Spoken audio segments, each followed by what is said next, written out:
Kalian tahu nggak? Kalau dulu saat bumi masih dikuasai oleh dinosaurus, ada dino yang memiliki panjang 35 meter dan berat 100 ton.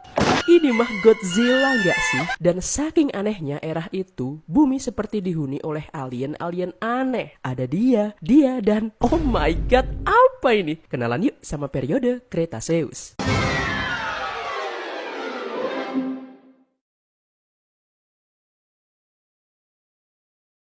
Sebagai salam perkenalan dengan era ini, era Cretaceous atau disebut sebagai periode Kapur adalah segmen terakhir dari era Mesozoikum dan adalah era purba paling panjang. Karena di era ini, bumi mengalami serangkaian perubahan yang sangat besar. Salah satunya yang paling mencolok adalah pergerakan banyak benua yang sudah hampir mendekati bumi di masa sekarang. Periode ini sendiri terjadi selama 79 juta tahun. Namun menurutku, periode Kapur adalah periode paling ganas dari segala cerita era dinosaurus yang pernah aku baca. Karena di era ini bumi seperti bukan bumi. Kadal-kadal raksasa menguasai daratan, tumbuhan-tumbuhannya tumbuh sangat besar, serangga sebesar manusia, burung sebesar mobil dan sebagainya. Ini bumi udah kayak dunia lain sumpah. Dari catatan yang aku dapat, pada era ini terjadi sebuah peristiwa yang sangat unik, yaitu bumi tiba-tiba terpapar radiasi unik yang membuat pertumbuhan vegetasi di era ini menjadi berwarna. Bahkan menurut Darwin, sang bapak evolusi, pada periode Kapur, tumbuhan berjenis bunga bisa tumbuh sangat beragam dan tumbuhan ini berevolusi sangat cepat.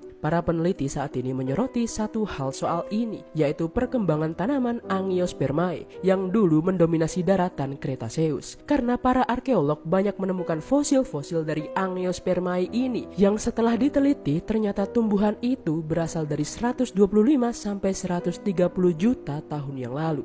Nah, peneliti juga menemukan di era itu ternyata proses penyerbukan sudah dibantu oleh beberapa kumbang. Salah satu kumbang yang mereka temukan adalah Angimordella burmitina yang mereka temukan terperangkap dalam getah pohon dan menjadi ember. Dan setelah dicek lagi, ternyata di dalam ember itu terdapat sisa-sisa serbuk sari dari tanaman purba yang mereka hinggapi. Dalam periode ini juga peneliti berhasil menemukan spesies lebah tertua yang diberi nama Discoscapa acula yang diperkirakan berusia 100 juta tahun. Dan para serangga-serangga inilah yang menyebabkan penyebaran Angiospermae menjadi sangat dominan di era ini. Tapi jika jumlah mereka banyak, apakah mereka jadi sumber makanan utama para dino herbivora? Jawabannya mungkin iya, mungkin tidak. Karena para peneliti menjelaskan, jika para dino herbivora saat itu hanya memakan tanaman berdaun dan berjenis pakis. Karena formasi gigi mereka seperti terbentuk karena kebiasaan mereka yang hanya memakan pakis, daun,